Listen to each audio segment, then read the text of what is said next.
Bismillahirrahmanirrahim. Ada akun Mira 009982 ya. Dari ukhti kita di Australia, beliau bertanya, Assalamualaikum warahmatullahi wabarakatuh. Waalaikumsalam warahmatullahi wabarakatuh.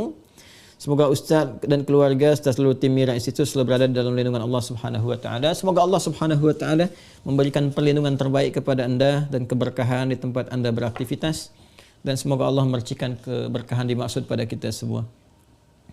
Baik, Ustaz izin bertanya, apabila di masa lalu pernah lalai dalam menjalankan solat, lupa ya beberapa kali, apakah wajib diganti ataukah cukup dengan bertaubat kepada Allah? Karena saya pernah mendengar tidak boleh melaksanakan solat sunnah sampai semua solat yang pernah ditinggalkan diganti. Tapi saya juga pernah mendengar cukup bertaubat kepada Allah dan berjanji tidak akan mengulangi lagi. Mohon bimbingannya Ustaz. Allah barik fi. Baik.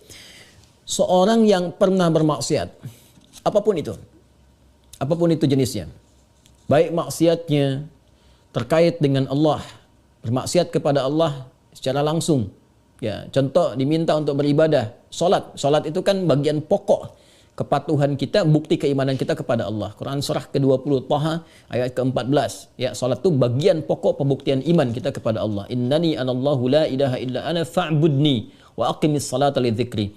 Aku adalah Allah, tak ada Tuhan yang layak dipertuhankan disembah selain aku, kata Allah, maka sembah aku.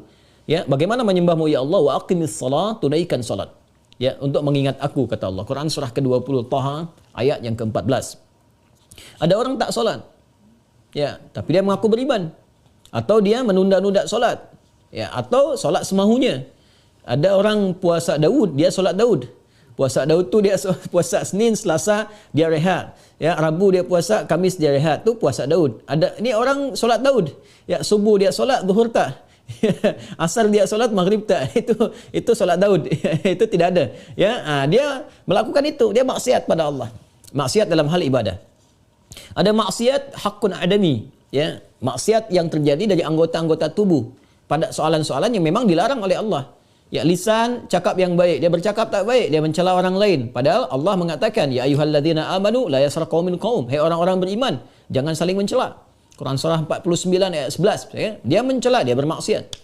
Semua jenis maksiat ni, baik terkait hubungan dengan Allah ibadah atau terkait dengan interaksi sosial dalam kemanusiaan, muamalah, itu cara mengobatinya untuk kembali pada jalur yang benar. Cara pertama adalah dengan bertobat. Quran surah keempat An-Nisa ayat 17. Quran surah keempat An-Nisa ayat 17. Innamat taubatu 'ala Allahi lilladzina ya'maluna as-su'a bijahalatin thumma yatubuna min qarib. Sungguh taubat yang diterima oleh Allah itu subhanahu wa ta'ala, taubat yang diterima oleh Allah itu subhanahu wa ta'ala adalah taubat dari perbuatan buruk, su. Ya, perbuatan buruk, su itu perbuatan yang menyalahi ketentuan Allah. Ya, diminta memandang yang baik, dia pandang yang tak baik. Diminta solat, dia tak solat. Itu perbuatan buruk. Dan sumbernya dari nafsu yang digoda oleh setan. Jadi perbuatan su itu sumbernya dari nafsu yang diprovokasi oleh setan, digoda oleh setan, dikuasai oleh setan. Itu ada di Quran surah ke-12 Yusuf ayat 53. Wa ma ubarri'un nafsi innan nafsa la'ammaratun bis-su illa ma rahima rabbi. Kita tak mampu menganggap diri kita suci karena ada nafsu yang masih diprovokasi, digoda oleh setan. Orang yang mengikuti godaan-godaan setan itu, was-was setan itu, maka nanti jiwanya akan mengikuti perintah setan, mengajak pada keburukan. Itu yang disebut dengan ammarah bisu namanya. Ya, mata melihat yang buruk, su. Lisan cakap yang buruk, su. Telinga dengar yang buruk, su. Jamak dari su, sayyiat namanya. Bila banyak dikerjakan sayyiat. Allah itu punya sifat Rahman, punya sifat Rahim, yang tidak menginginkan hambanya pulang membawa maksiat. Kamu ini lahir bersih, bersih keadaannya, tampilannya bersih, tak ada dosa, tak ada keburukan, tak ada kotoran. Kenapa pulang kepada Allah jadi kotor? Kerana itu Allah tak berkehendak.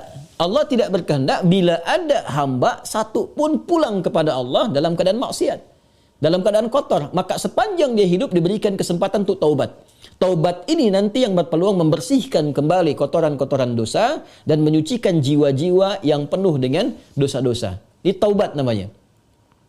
Nah, taubat itu nanti ada 3 turunan hukumnya. Ada 3. 1, mengakui kesalahan. Salah ini.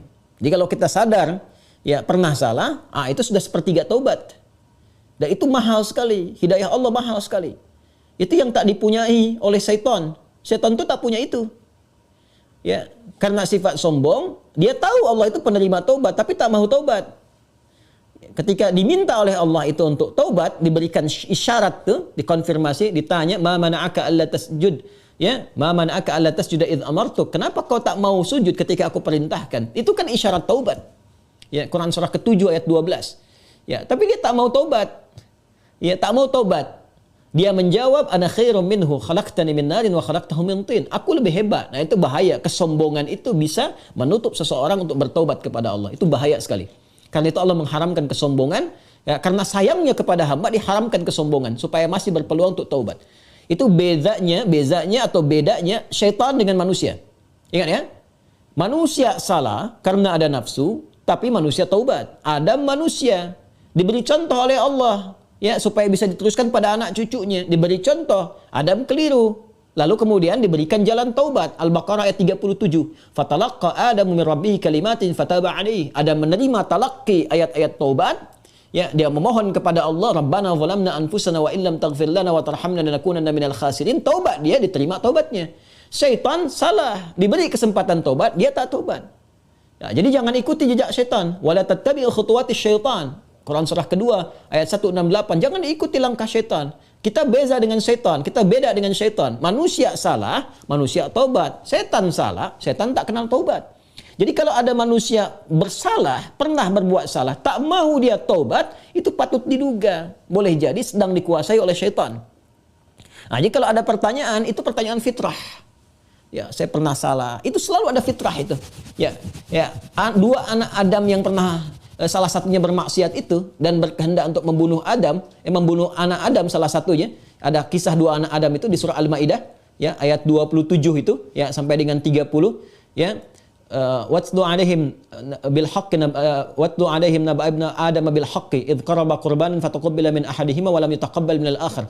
Muhammad SAW kisahkan, bacakan kepada umatmu ya tentang kisah dua anak Adam yang diperintahkan untuk berkorban. Yang satu berkorban baik, yang satu tidak. Ya, maka yang satu diterima, yang satu tidak.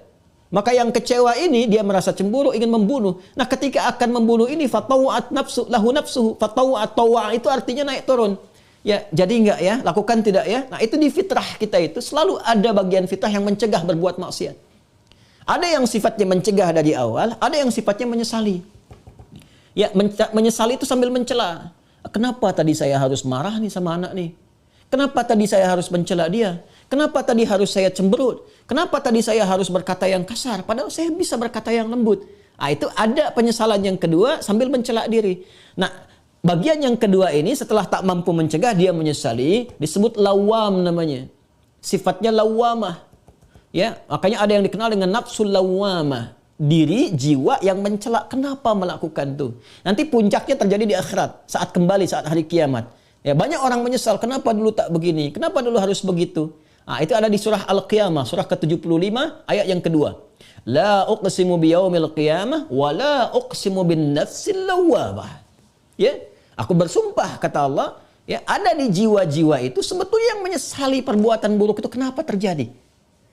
Nah, taubat itu, karena harus membuktikan kesungguhan untuk berubah, itu harus menyentuh kepada jiwa yang terdalam tadi. Karena itu harus ada unsur pengakuan, yang kedua unsur penyesalan. Unsur pengakuan itu secara fitrah akan muncul dengan sendirinya. Karena itu kalau keluar dia di pernyataan, itu Masya Allah, itu sudah hidayah Allah yang sudah masuk ke dalam jiwa. Jangan tinggalkan. Cepat ambil. Ya, siapapun pelaku maksiat akan ada bersitan, sekelebat dalam jiwanya itu berpikir, apa aku harus selalu begini gitu. Ya, mungkinkah aku berubah? Nah, kalau ada hal semacam itu sudah hidayah. Ya, kalau ada orang banyak berbuat maksiat pun kita sekelilingnya itu kita mendoakan, malam-malam kita sujud minta pada Allah supaya diberikan hidayah. Jangan-jangan dia itu ditempatkan jadi tetangga kerabat kita, berkehidupan dengan kita supaya memang kita bisa mendoakan dia. Ya, bukan mengutukinya, mencelaknya, tidak. Mungkin supaya dengan adanya kita ini dia bisa melihat jadi wasilah hidayah dari Allah Subhanahu wa taala. Jadi pertanyaan semacam ini itu sudah sepertiga bagian dari karunia Allah. Selanjutnya apa? Sesali itu. Jadi mengakui, nah ini sudah disampaikan. Kedua menyesali. Menyesal itu sudah bagian perwujudan, ya, supaya kita bisa mengendalikan nafsu lawamah tadi, supaya tidak dibawa ke akhirat. Ya, jadi dengan menyesal itu nanti digugurkan oleh Allah hal-hal terkaitnya sehingga lapang hati kita. Ciri orang taubat itu, ya, kalau dia sudah bertobat mendekat kepada Allah, yang pertama diberikan oleh Allah kelapangan hatinya, ada ketenangan. Ya, yang tidak bisa dirasakan ya dengan bandingan-bandingan materi. Tidak sama dengan ketika diberi materi dunia, dikasih uang, ya, senang, bahagia, lapang, dikasih kereta, bahasa Malaysia kereta, mobil, ya, atau fasilitas lain, senang, lapang. Taubat itu punya ciri sendiri, tak sama dengan kebahagiaan itu. Ya, dia ada menghunjam ke kedalaman hati itu, ada ketenangan, ya, ada kelapangan. Jadi begitu kita sujud, ya kan? Kemudian kita minta ampun, mengakui, menyesali, air mata keluar, getaran itu yang menggerakkan jiwa, nah itu sudah menyentuh kepada hati. Ya. Jadi ulama dahulu mengajarkan taubat itu sampai hatinya tersentuh. Ya, bukan taubat yang di lisan saja, saya taubat ya Allah, taubat ya Allah. Ya, taubat itu mesti mampu melapangkan hati, jiwanya mesti tersentuh. Keadaan hati yang lapang, yang tersentuh sehingga menjadikan cawan hatinya terbuka, siap menerima perubahan, itu disebut nasuha namanya. Nasuha. Ya, karena itu pernah dengar nasihat. Saya mau minta nasihat dari Ustadz. Nasihat. Nasihat itu dari kata nasoha. Sesuatu yang melapangkan. Karena kalau kita dengar nasihat, hati kita lebih lapang. Anda punya masalah, konsultasi, diberikan jawaban, hati lapang. Itu nasihat namanya. Ya, seakar dengan kata nasoha. Nasoha yansohu. Sifat keadaannya disebut nasuha. Karena itu kita mendengar ada ungkapan, istilah bahkan diambil dari ayat-ayat yang sampai kepada kita, taubat nasuha. Ya kan? Taubat apa? Nasuha, taubat yang mampu melapangkan hati. Caranya bagaimana? Mengakui, menyesali. Penyesalan itu harus langsung bisa menyentuh kepada jiwa. Ya, karena itu ada ulama mengajarkan istighfar sekian kali supaya jiwanya tersentuh, bangun di malam hari, ya kan? Yang ketiga, di bagian terakhir, membuktikan perubahan dari hasil taubat itu. Membuktikan perubahan dari hasil taubat itu dengan beramal saleh. Dengan beramal saleh. Jadi kalau saya bisa ilustrasikan seperti ini. Bismillah. Ini salah. Perbuatannya disebut dengan su. Ya, dengan segala turunannya. Mata salah, telinga salah, lisan salah sampai ke kaki, itu perbuatan su. Jamaknya sayyiat. Ya, tadi Quran surah ke-4 An-Nisa ayat 17 yang menggunakan su, 18-nya sayyiat. Ayat 17, innamat taubatu 'ala Allahi lil ladzina ya'maluna su'a bijahalatin. Ayat 18-nya, wa laysatit taubatu lil ladzina ya'maluna sayyiat. Ya, dan seterusnya ayat. Ini yang jelek, saya silang. Lawan dari ini namanya salih. Jamaknya salihat. Wal 'asr innal insana lafi khusr illa alladhina amanu wa 'amilus salihat. Ya, man amana wa 'amila amalan salihah. Ini tunggal, ini bentuk jamaknya. Taubat adalah jembatan yang mengalihkan perbuatan buruk ini kepada amal saleh ke sini.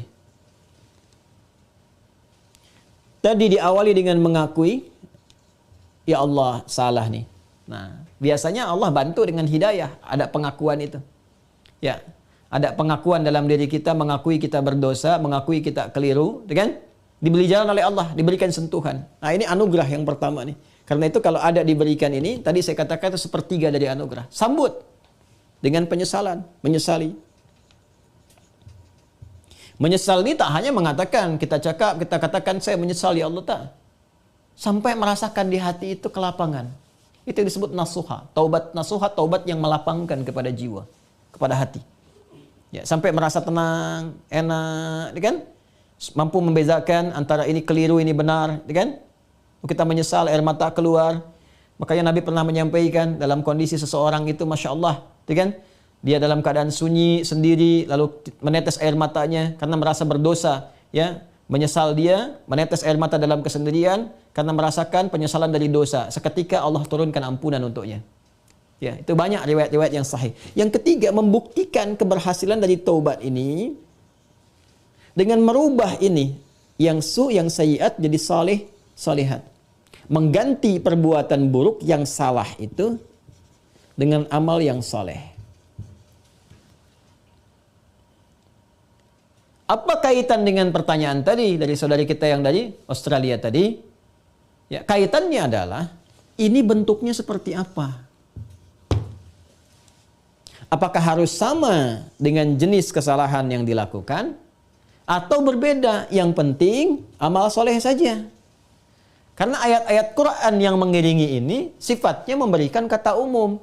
Ya, faman taba wa aslaha. Siapa yang tobat wa aslaha. Kemudian dia memperbaiki diri. Aslaha itu kan berubah menjadi soleh. Aslaha yuslihu. Aslaha.